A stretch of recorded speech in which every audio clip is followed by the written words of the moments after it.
বেড়াতে যাচ্ছে পুতুলকে নিয়ে। পুতুল যাওয়া মানে তো একটা আলাদা দায়িত্ব, ওকে দেখাশোনাও তো একটা আলাদা কাজ। আর সেই কাজটা আনন্দের সঙ্গে শিমুল করতে রাজি হয়েছে। এটা তোমরা দেখছো না তো কাকিমা? আর আমরা কেউ খারাপ ইনসান নই। শিমুল তো আছে, বাহার থেকে এসেছে বলে ও যে আপনাদের শত্রু হয়ে গেল এমনটা তো নয় না। কাকিমা জানেন তো, এক এক সময় না ছেলের বউ ছেলের থেকেও বেশি আপন হয়ে যায় যদি শাশুড়ির একটু সহযোগিতা, একটু ভালোবাসা পায়। করে দেখুন না, ঠকবেন না। পাড়াশুদ্ধ লোক ভাবে আমার আর আমার শাশুড়ির সম্পর্ক বোধহয় আদায় কাজ কলায়, কিন্তু আমিও জানি ওই বুড়ি আমাকে কতটা ভালোবাসে। আর ওই বুড়িও জানে যে তার এই খটখটে ছেলের বৌমা তাকে কতটা ভালোবাসে। এটুকুই তো, এটুকুর জন্যই তো থাকা কাকিমা। বাবা মা, নিজের বাড়ি ঘর, আত্মীয় পরিজন, পরিবার সবাইকে ছেড়ে আমরা আসি একটা নতুন বাড়িতে শুধু তো এইটুকুর জন্যই। ঠিকই বলেছে সুচরিতাদি, তুমি ঠকবে না কাকিমা। শুধু তুমি একটু সহযোগিতার হাতটা বাড়িয়ে দাও না, দেখো তুমি ঠকবে না কাকিমা।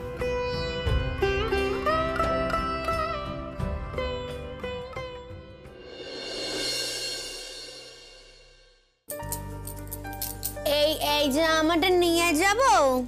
দাঁড়াও পুতুল দি, আমি যেগুলো গোছাচ্ছি সেগুলোই নেব। এই ভারী জামাগুলো পরে তুমি হাঁটতে পারবে নাকি?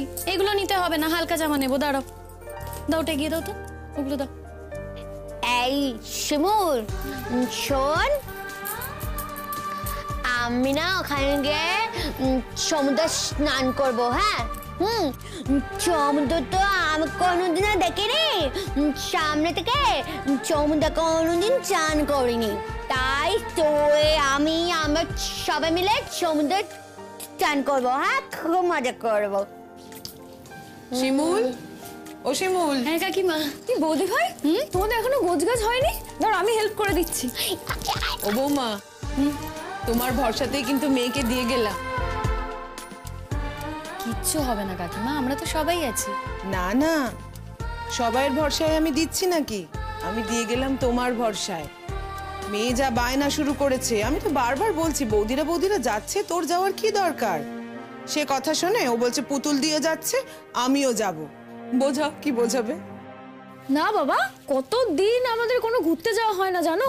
বাবার শরীর খারাপের পর থেকে আমরা যে বছরে একবার করে ঘুরতে যেতাম, সেটা তো পুরো বন্ধই হয়ে গেছে। এখন বৌদিরা সবাই মিলে আনন্দ করে যাচ্ছে, আমিও যেটা ধরেছি আমাকে যেতে দিতে হবে, ব্যাস। এই আমার কিন্তু সব গোছগাছ হয়ে গেছে জানো, পুরো কমপ্লিট। কাল সকাল 6টায় বেরোনো। বাবা এখন খালি মনে হচ্ছে রাতটা কাটলে হয়। তাই জানিস তো, জানিস আমি একবার তোর জেঠুর কাছে বায়না ধরেছিলাম যে জগন্নাথ দর্শনে যাব, পুরীতে যাব। কখনো জগন্নাথ দর্শন করিনি তো। তো জন্মকালে কম বলে তো আর কিছু করা হয়নি, মানে কোথাও তো যাওয়া হয়নি। একবার, হ্যাঁ মাত্র একবারই পাহাড়ে নিয়ে গেছিল তোর জেঠু, ব্যাস। তারপর তো যাই হোক, কতবার তো বললুম পুরীতে যাব, পুরীতে নিয়ে চলো, পুরীতে নিয়ে চলো। সে তো এবছর না সামনের বছর, সে বছর না ও বছর, এই করে করে আর জগন্নাথ দর্শনে যাওয়াই হলো না, আর পুজোও দেওয়া হলো না। মা, আপনি মন খারাপ করবেন না, আমি আপনাকে ঠিক নিয়ে যাব।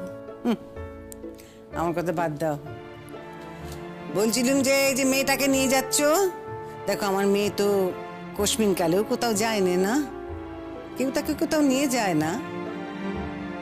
তো তাকে যে নিয়ে যেতে চেয়েছো তুমি, ভালো কথা, ঠিক আছে, কিন্তু দেখো ওকে কিন্তু সাবধানে রেখো, কেমন? দেখো কিন্তু আমাকে ছেড়ে কখনো কোথাও থাকে না, আর ওই বাইরে গিয়ে রাত কাটানো ও তোর কোনো অভ্যেস নেই কখনো আমাকে ছাড়া। এই বল শোন, এখন না আমি খুব থাকতে পারবো। শিমা আমাকে ঘুরঘুর করতে নিয়ে যাচ্ছে না, আমি খুব থাকতে পারবো, কারণ শিমা খুব ভালো, তুই তো পচা। হ্যাঁ হ্যাঁ হ্যাঁ, মা তো খুব পচা, মা তো পচা হবেই। এতকাল খাইয়ে পড়িয়ে এত বড় করলুম, ভাইদের মুখ থেকে সব সময় তোকে বাঁচাই। পাড়ার লোকেরা তোকে নিয়ে কত কথা বলে, তাদের সঙ্গে যুদ্ধ করি, তারপরে তো বলবি মা পচা। হ্যাঁ আমি খারাপ খারাপ, আমি খুব খারাপ। কি দিন কাল এলো। মা, ও কি সত্যি সত্যি কথাগুলো বলেছে নাকি? আপনি তো মা, আপনিও মাঝে মধ্যে কেমন ছেলে মানুষের মতো করেন। সত্যি মা, যদি পারতাম না আপনাকে নিয়ে যেতাম। বুঝতেই তো পারছেন, বউরা বউরা মিলে যাচ্ছে, আপনারও সেখানে ভালো লাগতো না। ঠিক আছে ঠিক আছে, অত সান্ত্বনা দিতে হবে না আমাকে, অত সান্ত্বনা দেওয়ার দরকার নেই। তবে হ্যাঁ, এই বলে দিলুম, আমার মেয়ের যদি কিছু হয়েছে না, তাহলে কিন্তু আমি তোমাকে ছেড়ে কথা বলবো না, বলে দিলুম বারবার। আচ্ছা, আপনার কি সন্দেহ আছে যে আমি পুতুল দিকে ভালোবাসি? ওই সমস্ত ভালোবাসা মন্দবাসা অত কিছু আমি বুঝি না। যাচ্ছ যখন নাচতে নাচতে, দেখো ওই বউগুলোর সঙ্গে আবার ধেই ধেই করে নাচতে থেকো নে। ওই নাচতে গিয়ে আবার আমার মেয়েটাকে দেখলে নে, তেমন যেন করো নে। সারাদিন নেচেই কাটালে ওদের সাথে, অমনটি যেন না হয়। এ মেয়ের কিন্তু স্বভাব আছে একদিক বলে চলে যাওয়া। এখানে পাড়ার মধ্যে ঘুরে বেড়ায়, আবার ঘুরে ফিরে চলে আসে। কিন্তু সে সমস্ত নতুন জায়গা, অচেনা জায়গা, সেখানে গিয়ে একবার হারিয়ে গেলে কিন্তু তখন আর খুঁজে পাওয়া যাবে না। তারপর দিনকাল তো ভালো নয়। বাইরে আজকাল কত লোক কত রকমের ঠান্ডায় থাকে, বুঝে শুনে দেখো কিন্তু। তুমি বা এত ভাবছো কেন দিদি? ওর কি এইটুকু দায়িত্ব জ্ঞান নেই নাকি? আর তাছাড়া বাড়ির তো একটা মেয়ে যাচ্ছে, তুতুল তো যাচ্ছে, ও ঠিক ওর দিদিকে সামলে রাখবে। সে কত সামলাবে আমার জানা আছে। ও দেখবি ওই বাইরে গিয়ে না ওই বউগুলোর সঙ্গে ধেই ধেই করে নেচে বেড়াবে, সামলে রাখবে। আচ্ছা জেঠিমণি, তোমার কি মনে হয় আমি কি পুতুল দিকে ভালোবাসি না? আরে পুতুল দি তো আনন্দ করতে যাচ্ছে, আমাদের সবার সঙ্গে আনন্দ করবে, আর আমি পুতুলদের খেয়াল রাখবো। তুমি কেন এত ভাবছো? বলি জানো তো, আমি না ওই জল খুব ভয় পাই। আর এই মেয়ে যে বলছিল তখন সমুদ্রে নামবে, দেখো বাপু, এই মেয়েকে কিন্তু সমুদ্রে নামতে দিও না, দেখে শুনে রেখো। মা সমুদ্রে যাচ্ছে, একটু সমুদ্রে নামবে না? আপনি চিন্তা করবেন না, পাড়েই দাঁড়িয়ে থাকবো, পাড়ের কাছ থেকে না হয় পা ভেজাবে। দুদিনের জন্য যাব, ভালোই ভালোই ফিরে আসবো, চিন্তা করবেন না আপনি। ঠিকই বলেছিস। কালি এখন ঘরে বসে বসে উনি নেকচার যাচ্ছে, ওনারা আর কোনো কাজ নেই জানো, খালি নেকচার দিতে উনি ওস্তাদ। কি সব গোছগাছ শুরু হয়ে গেছে? অপূর্ব, আমার যে স্নান হয়ে গেছে, আমি যে বেরোবো সে ব্যাপারে কারোর কোনো খেয়ালই নেই। আশ্চর্য, আমার জামা কাপড় কোথায়? এই তো এখানে রাখা আছে, নিয়ে নাও।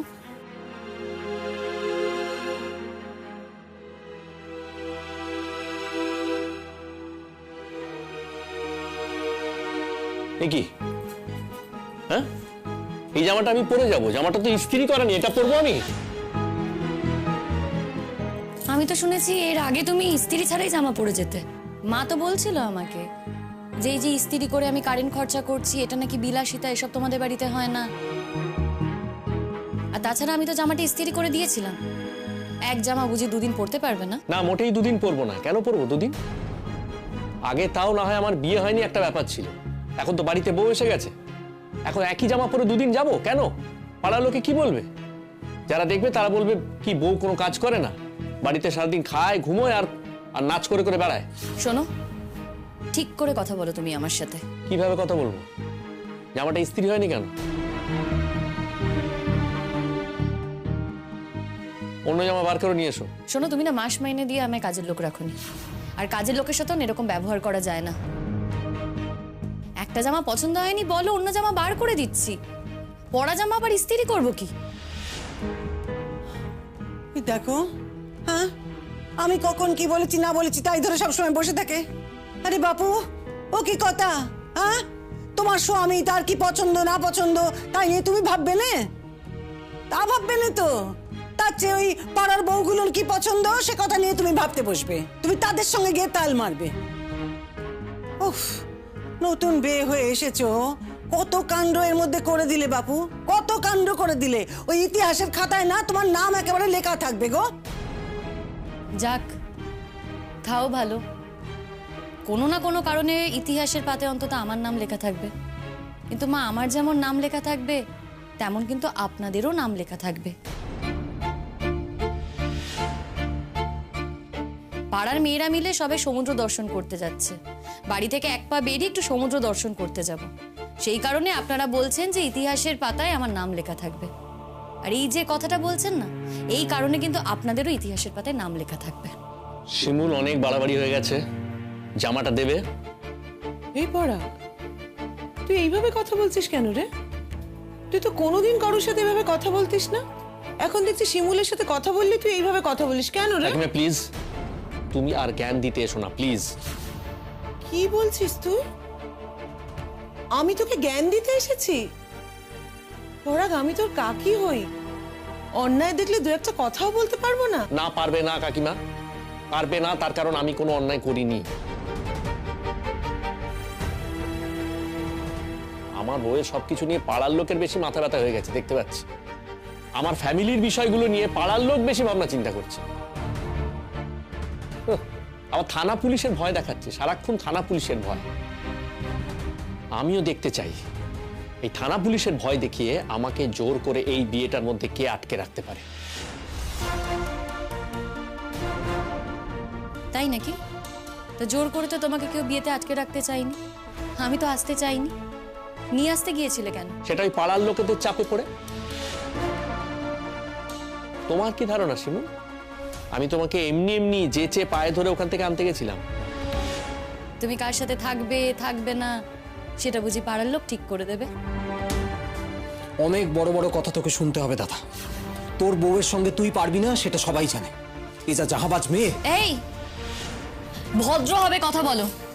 তুমি না একটা অত্যন্ত অসভ্য আর অভদ্র ছেলে। লজ্জা করে না না তোমার প্রতিদিন একই কথা শুনতে? খবরদার, হ্যাঁ, আমার গায়ে পড়ে তুমি কিন্তু কোনো কথা বলতে আসবে না বলে দিলাম। দেখো, তুমি যদি আমার সাথে কথা বলতে না আসো, আমি তাহলে তোমার সাথে কথা বলবো না। কিন্তু তুমি যদি আমার সাথে কথা বলতে আসো তাহলে তো আমাকে কথা বলতেই হবে। আমি তোমার বড় বৌদি হই, মাতৃসমা। তাই তুমি যদি কোনো ভুল ত্রুটি করো না, আমি সেটা তোমাকে ঠিক করেও দিতে পারি। বড় বৌদি, মাতৃসমা, আগে না আমায় না বলে নিজের ভুলগুলো সংশোধন করো, ঠিক আছে? তারপরে তুমি আমাকে বলবে। বাড়িটাকে তো একেবারে উচ্ছন্দায় পাঠানোর ব্যবস্থা করেছো। শোনো পলাশ, তুমি কি এই বাহ, ওই আবার সব এসে হাজির হয়েছে। বাড়িটাকে তা করে বাজার করে ছেড়েছো। তা বলে দিতেই পারো ওদের না আসতে। বাড়িটা তো আর আমার না, তোমাদের বাড়ি, বলে দাও। এই যে কি ব্যাপারখানা কি? হ্যাঁ, ও কি কথা? সাত সকালে তোমরা সব বাড়ি বয়ে চলে এসেছো কেন গো? বলে এখন তো অফিসের টাইম, আমার ছেলে তো স্কুলে যাবে নাকি? আর বউ তো গোছগাছ শুরু করে দিয়েছে। তাহলে হ্যাঁ, এখনই তো গোছাতে হবে নাকি? এখন না গোছালে কখন গোছাবে? বেশি পাকা একদম। কখন উনি কোন দিকে যাবে না নিজেই উনি ঠাউ করতে পারে না। বাবা বেশিক্ষণ থাকতে আসিনি কাকিমা, আমরা একদম বেশিক্ষণ থাকতে আসিনি, গল্প টল্পও করতে আসিনি। শিমুলকে শুধু একটা জরুরি কথা বলতে এসেছি। বলো বিপাশাদি। ও বাবা, দেখবে এ তো সকাল থেকে একেবারে প্রতিসেবায় মগ্ন হয়েছে। খুব অন্যায় করছে। সকালবেলা উঠে পাড়া বেড়ানো উচিত ছিল, যেরকম তোমরা করো, তাই না বিপাশা বৌদি? তা সকালে উঠে প্রতিসেবা করতে হবে, সেটা কোন গ্রন্থে লেখা আছে একটু বলতে পারো পরাগ? না তাহলে আমরাও একটু শিখে নিতাম, ফলো করতাম সেই অনুযায়ী। আচ্ছা আচ্ছা ঠিক আছে শিমুল, আমরা একটা কথা বলতেই এসেছি। দেখো, আমি লুচি আলুর দম করে নিয়ে যাচ্ছি, হ্যাঁ, আর ও মিষ্টি নিয়ে যাচ্ছে, আর বিপাশা ওই একটু ভাজাভুজি স্ন্যাক্স। তুমি কি কিছু করে নিয়ে যেতে চাও? তোমার হাতের রান্না তো ভালো শুনেছি। এই শিমুল, তুমি একটু পায়েস বানিয়ে নিয়ে যাবে? ও क्या है कि সুচরিতা দিন না জন্মদিন পড়ে গেছে। পায়েস? বউ পায়েস নিয়ে যাবে। হ্যাঁ বউ, তুই তো খুব ভালো পায়েস রান্না করিস। আমাকে আগের দিন অপতখানি খাওয়ালি না, মনে হচ্ছিল আমি আমিতে খাচ্ছি, আমিতে। তোমরা সবাই একটু শোনো, আমার বউ না পায়েস করে নিয়ে যাবে। সে বললে আমিও বানিয়ে দিতে পারি তোমাদের। না না, দাঁড়াও, আমাদের বাড়িতে কিন্তু ওসব চলবে না।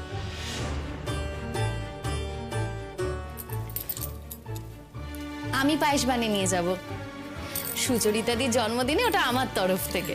তা গ্যাসের খরচাটা কে দেবে? তোমার মরা বাবা? এই, তোমাকে এত বড় সাহস কে দিয়েছে আমার মৃত বাবা টেনে কথা বলার? আমার মৃত বাবা তুলে কথা বলছো, এত বড় সাহস তোমার? আর একবার যদি তুমি আমার মৃত বাবা তুলে কথা বলো না, তোমাকে আমি চড়িয়ে একেবারে লাট করে দেবো।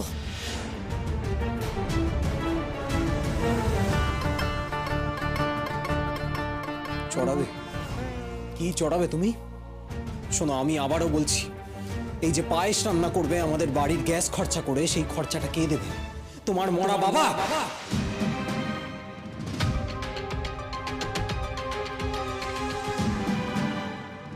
দুধের পয়সা, চাল, মিষ্টি ফুর্তি করার জন্য সব জোগান কে দেবে? তোমার মরা বাবা। তোমার মা তোমাকে কোনোদিনও শাসন করতে পারেননি কিংবা করেননি। আমি তোমার বড় বৌদি, তাই আমি তোমাকে বুঝিয়ে দেবো যে অসভ্যতা করলে ঠিক কি শাস্তি পেতে হয়। শিমুল, বেশ হয়েছে। বলিও কি কথা? হ্যাঁ, এত বড় ছেলে তুমি তার গায়ে হাত তুললে? এত বড় সাহস, এত বড় সাহস তোমার! তোমার এই হাত আমি মুচড়ে ভেঙে দেবো। কিচ্ছু করতে পারবে না। তুমি যদি আমার মৃত বাবা টেনে কথা বলো না, তাহলে আমি তোমাকে ঠিক একই ভাবে আবার মারবো। শিমুল, কি করছো তুমি? ভুলে যাও না সবকিছুর একটা সীমা আছে। আমিও সেটাই মনে করি গো, সবকিছুর একটা সীমা আছে। একটু পায়েস রান্না করবো বলেছি বলে আমার মৃত বাবাকে খরচা দিতে হবে, তোমার ভাইকে কথা বলতে কে বলেছে? তুমি পারো না? একদিন একটু পায়েসের খরচা দিতে পারো না তুমি? আর আমি কিন্তু বলিনি তোমাদের কাছ থেকে আমি পায়েসের খরচা নেব। দুধ, চাল সবকিছু আমিই দিতাম। শুধু গ্যাসের খরচার জন্য আমার বাবাকে তুলে কথা বলা হচ্ছে কেন গো? কিসের জন্য? তোমার ভাই কতটুকু জানে আমার বাবার সম্বন্ধে? ও চেনে আমার বাবাকে? শোনো, আমার বাবার মতো হতে গেলে না তোমার ভাইকে 7 বার জন্ম নিতে হবে। দাদা, এর প্রতিবাদ যদি না হয়, তুই যদি তোর বউয়ের ঠ্যাং ভেঙে ঘরে বন্ধ করে না রাখিস, তাহলে আমিও দেখিয়ে দেবো আমি কি করতে পারি। আমিও দেখতে চাই গো, আমিও দেখতে চাই তুমি ঠিক কি করতে পারো। আচ্ছা পলাশ, তোমার নিজের কথাগুলো ইয়াদ আসছিল না যে সবকে সামনে তুমি শিমুলের বাবাকে এইভাবে অপমান করে দিলে? খবরদার, বেরিয়ে যাও তোমরা, একদম বেরিয়ে যাও। আমাদের বাড়ির ব্যাপারে কোনো কথা বলতে আসবে না তোমরা, বেরিয়ে যাও। 100 বার বলবো, নিজেদের বাড়িটাকে বাজার পরিণত করেছো তোমরা। তাই জন্যই পাড়ার লোক হয়েও না কথা বলতে বাধ্য হচ্ছি। এই যে এক্ষুনি শিমুলের বাবাকে তুলে এরকম একটা জঘন্য কথা বললে, তখন মনে করেছিলে, মনে রেখেছিলে যে পাড়ার 3টে বাইরের লোক দাঁড়িয়ে আছে, তাদের সামনে শিমুলকে বা শিমুলের বাবাকে অপমান করে এভাবে কথা বলা যায় না? তখন যখন সেটা মনে রাখোনি, তখন এখনো আমাদের সাক্ষী রেখে যখন কথা বলেছো, আমরা বলবো কথা, 100 বার বলবো, বেশ করবো বলবো। আমাদের সবার সামনে এই অসভ্যতাটুকু না করলেই পারতে পলাশ। আমাদেরই ভুল হয়েছে ওকে পায়েস করতে বলাটা। কিচ্ছু ভুল হয়নি সুচরিতা দি, কিচ্ছু ভুল হয়নি। সমাজে থাকতে গেলে যে সামাজিকতা শিখতে হয় সেটা না ওদের জানতে হবে। তা বই কি, তোমার কাছে তো আমাদের এখন সমস্ত পাঠ শিখতে হবে। হ্যাঁ, তুমি হচ্ছে গিয়ে ওই সমাজের উদ্ধারকর্তা, এই যুগের ওই কি বলে বিদ্যাসাগর। মা, যেই নামটা আপনাদের মুখে মানায় না সেই নামটা উচ্চারণ করবেন না, তার থেকে বরঞ্চ আপনার ছেলেকে শাসন করুন। এত বড় সাহস, এত বড় সাহস তোমার! শোনো মা, এই মেয়েটার বাড়াবাড়ির একটাই উত্তর হয়, একটাই উত্তর হয়। আজকে আমার ভাইয়ের গায়ে হাত তুলেছে তো ওকে ঘাড় ধাক্কা দিয়ে এখান থেকে বার করে দাও, বার করে দাও বাড়ি থেকে।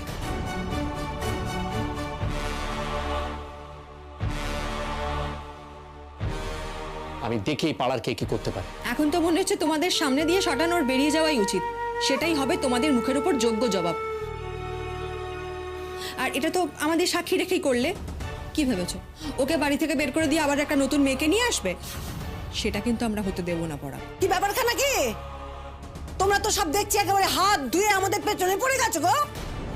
আশ্চর্য, এখন দেওরকে মারছে, এরপর নিজের স্বামীকে মারবে, তারপরে একটু বয়স বেশি হলে আমাকেও যে মারবে না তার কি গ্যারান্টি আছে? নেই তো। এখন আমার মেয়েটার কাছে ভালো সেজেছে, তার কি ক্ষতি না করে বসে কে জানে। এ মেয়েকে কি করে ভরসা করব ঠাকুর, কি করে ভরসা করব আমি একে? আমাদের সকলের সামনে আমার এত বড় সমর্থ ছেলে, তার গায়ে তুমি হাত দিলে। আমার ছোট ছেলেটা এত বড় একটা ছেলে হয়ে গেছে, তুমি কোন সাহসে তার গায়ে হাত দিলে আমি শুনি? ও যে ওর মরা বাপটা সুন্দর পাওনি, কানে নাকে আঙ্গুর গুজেছিলে নাকি তুমি? ও যা করেছে একদম ঠিক কাজ করেছে, তুই চুপ করে থাকবি একদম। এই খবরদার, একদম কথা বলবি না তুই, চুপ করে থাক। কথা বলিস না তুই। আমার মুখ বন্ধ রেখে কি করবে তুমি শুনি? আমার মুখ বন্ধ রেখে কি করবে? উফ, জ্বালিয়ে খেলে গো, জ্বালিয়ে খেলে। এমন একটা বউ নিয়ে এসছি ঘরে যে একটা দিনের জন্য আমাকে একটু শান্তি দিলে না। মা, বুকে হাত দিয়ে বলুন তো, একদিনের জন্য আপনি আমাকে পেয়ে শান্তি পাননি?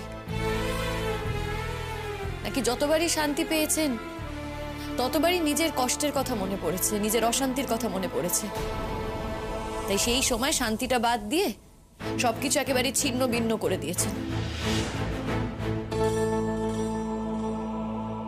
আপনি বলুন না মা, আমার ভুলটা কোথায়? আজকে আপনার দেওর যদি আপনাকে এইভাবে কথা বলতো, আপনার মৃত বাবা টেনে কথা বলতো, আপনার কেমন লাগতো? আপনি ভেবে দেখুন না মা, আপনি তো অনেক সময় দুঃখ করে আপনার বাড়ির কথা আমাকে বলেছেন। আজকে আপনার দেওর যদি কথায় কথায় আপনাকে বলতো চুলের মুঠি ধরে ঘর থেকে বার করে দাও, মৃত বাবা টেনে কথা বলতো, আপনার কি ভালো লাগতো মা? আপনারও কিন্তু ভালো লাগতো না। একবারের জন্য হলো সত্যি কথাটা বলুন না মা।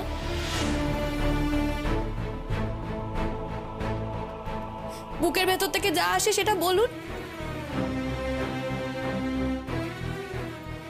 আপনি যদি বলেন আপনার খারাপ লাগতো না, তাহলে বেশ, আমি মেনে নিচ্ছি যে আমি ভুল করেছি।